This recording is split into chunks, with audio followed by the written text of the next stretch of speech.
Hello again and welcome to BryzGarage. Today we're going to be changing out this stereo. This is a double din in this 2003 Hyundai Sonata. Double din is where it's bigger. It's usually around 6-7 inches like that. Where a single din's around, I don't know, 2 inches, 3 inches, somewhere in there, 2.5. It's usually about that size. So we're just going to replace this stock one with a new one. So let's take a look at the one I bought. This is a Hispo. I'm not sure what the model number is. The manufacturer sells it under several different brand names. There's the box it came in. There's Ian Car, like E-I-N-C-A-R, Ian Car, and about 3 or 4 others that I've seen. In a minute, I'll show you what it looks like hooked up. But for right now, I'm just going to show you the back here. Here is the stereo harness that came with the stereo itself. And here is the aftermarket harness. Here is the harness number, if you can see that. It's HWH1102. And again, this is just an aftermarket harness. There's Scotia that makes it. I'm probably saying it wrong, but there's that.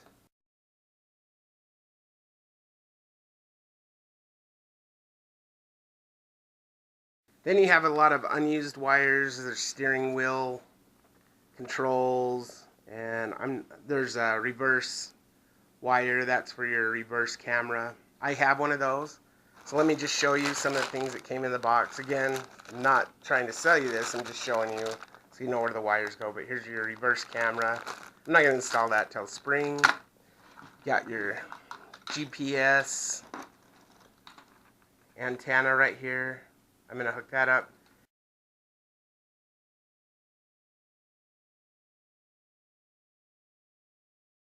This is how you make your navigation system work on your stereo.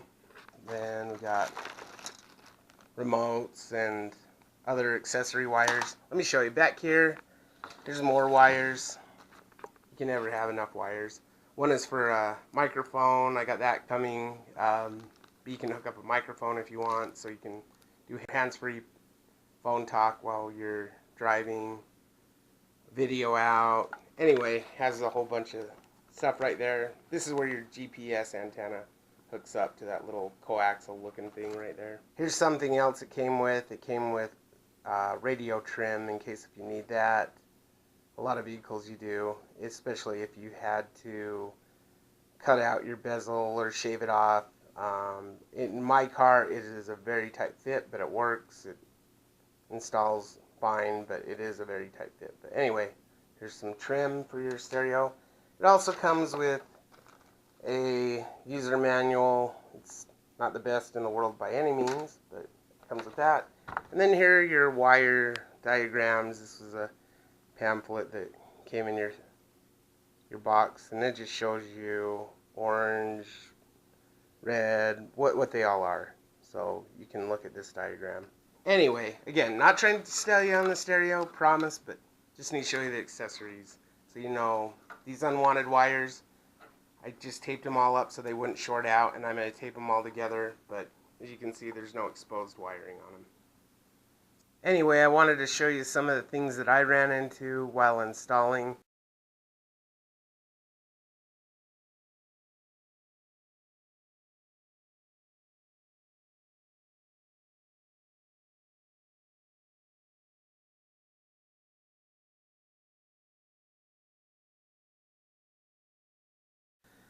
There's a wire right here. Some people put toggle switches on their vehicles to turn it on and off, and some people just ground it to something, something in their car or whatever. I just typically ground it to the stereo itself, around the encasing.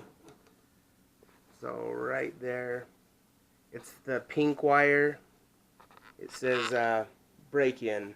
So that's what they normally have to do, is you have to connect the wire to a emergency brake. I'm just showing you how to do it if you need be, but Definitely not recommending you do it by any means. So if you were to be distracted while driving because you had your DVD player, do not blame me. I'm not encouraging you to do it. This is just how you do it. But that will give you full function of your DVD player while you're driving. Otherwise, it just shuts off and it says it can't be displayed.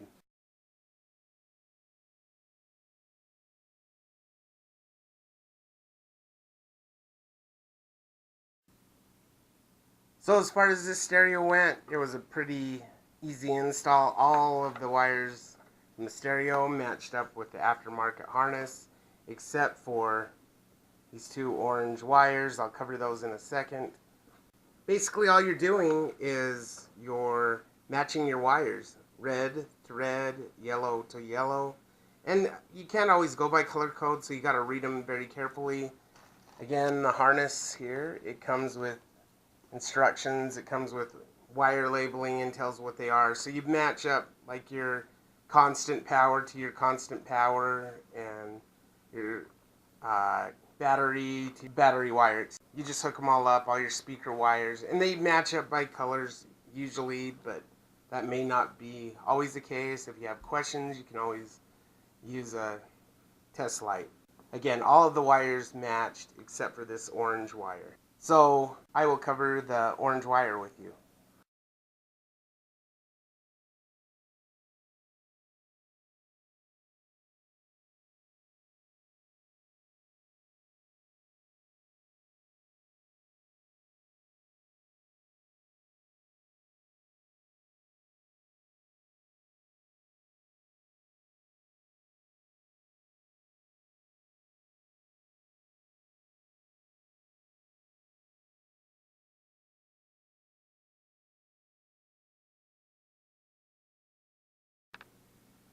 Okay, so I'm going to act like you've never soldered wires before. If you have, just skip over this. And don't judge me on my soldering abilities. I have none. I suck, but that's okay. Anyway, slide over this heat wrap there over one side. I'm just doing it on this one because it doesn't have the little label. And we're going to twist these wires together.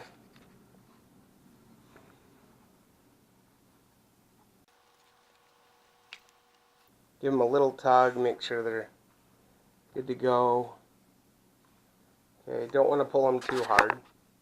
So that's good. Okay, so here we go.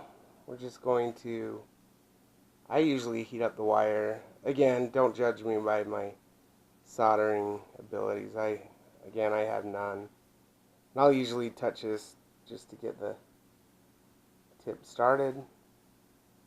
And then we'll just kind of drop it on. Just a couple drops.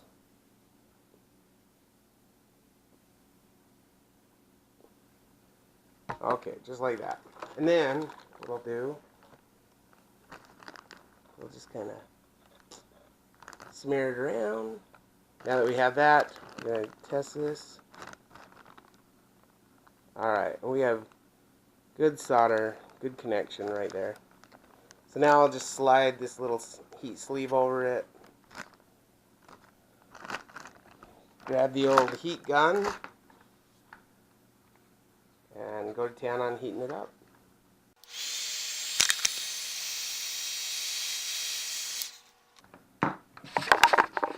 So as you can see, it only takes a couple seconds to do. But you do that for this wire, and you do it for each one of these. So that's it.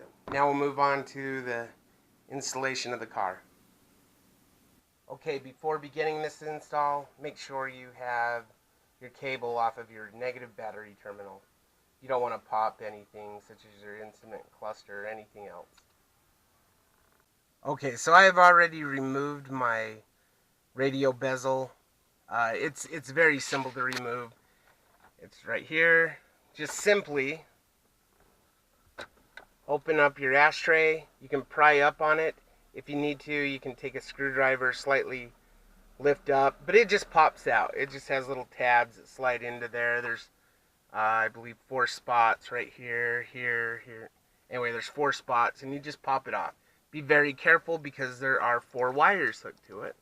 And as you can see, they're right here, and here, and here. There is also this right here. This is, I don't know what the hell this is, but it hooks on to the back of your bezel right there. Just pop it off. It just pulls off. Then you'll have your stereo that's right here, mounted right here. You're going to have 4 screws. Undo those. You have your harness from the factory for your stereo. And then you'll also have a stereo antenna. That's hooked to your antenna of your car. Disassemble that. There you go. It's open. Okay, so basically all we're going to do is take this stereo and plug it in. There's your female harness that will plug into your male harness right here, and then plug in your antenna, and then hook these all back up to your instrument cluster right there, and you're pretty much good to go. So that's what we're going to do. Okay, so before installing my stereo, I want to hook up this GPS antenna to the stereo. However, I'm looking at my options. Okay, so the best place I could put it, as far as right now goes, is right there. It's behind this bracket, so when I put the screws in, it will be hidden. I just don't like this thing. It's held on only by like a tape, a sticky back, and I think it's just gonna fall over time. Anyway, we're just gonna give that a shot. We're gonna put it right there for right now and start hooking up the stereo. So we're gonna hook up that harness, and I apologize for the lighting. It's the best I can do right now. And then we're also gonna hook up the stereo antenna. Okay, so I tucked the wires all back there. Just did it very carefully to make sure that it went in just fine.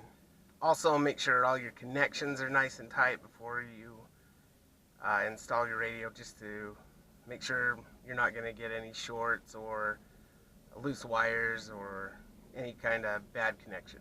Next, we're just going to put back on the bezel. Just going to hook up these 2 harnesses up there, these 2 harnesses, and don't forget that thing. Again, it's a very, very tight fit right here, and you do not need that trim for this car, this specific vehicle. But we're just going to hook all that. And remember, we still have our negative battery terminal cable off, so we won't hook it back until we get this instrument panel back on, and we'll put that on. Okay, the bezel is back on, and looks sexy, doesn't it? As you can see, it's a very tight fit around there, but that's actually a good thing. It works really good. You might have to wiggle it just right, and when you're putting on the brackets, you might have to adjust them higher, lower.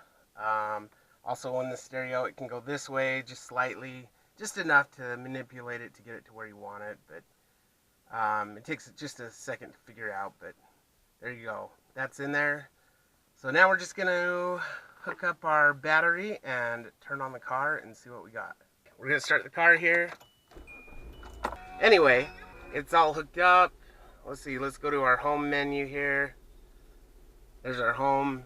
What I did when I first installed this is the lights here would not start up, so at night it was just dark. All you could see is my screen. So, and that was because I did not feel confident in connecting the orange wire from the harness to the orange with white wire. They both said illumination, the other one said dimmer as well, and I just didn't want to take that chance until I did some research. But again, do not connect the orange wire to the orange and black wire, just the orange and white, just that, and that will allow this to work. And I'll show you.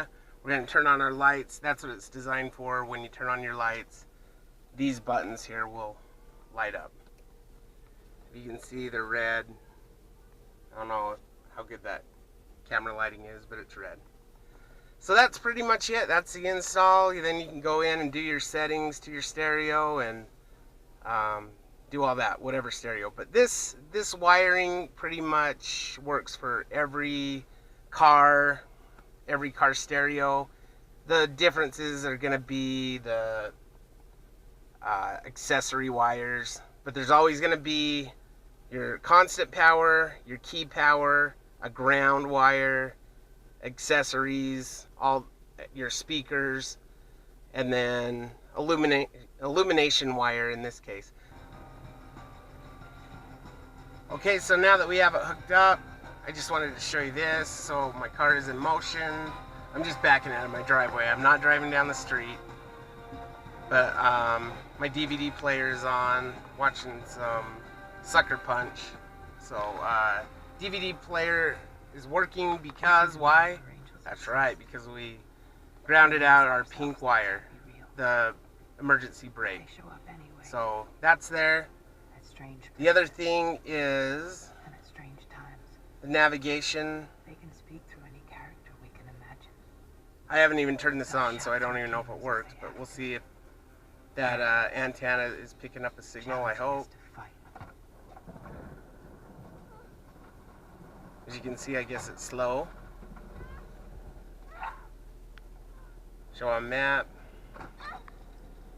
There we go, we got some navigation. So right now everything looks like it's functional. Anyway, that's pretty much the end of this video. I hope this video helps you. Thank you for watching BryzGarage. Please give me a thumbs up and subscribe to my channel. You guys take care. I'm going to blast away to the stereo.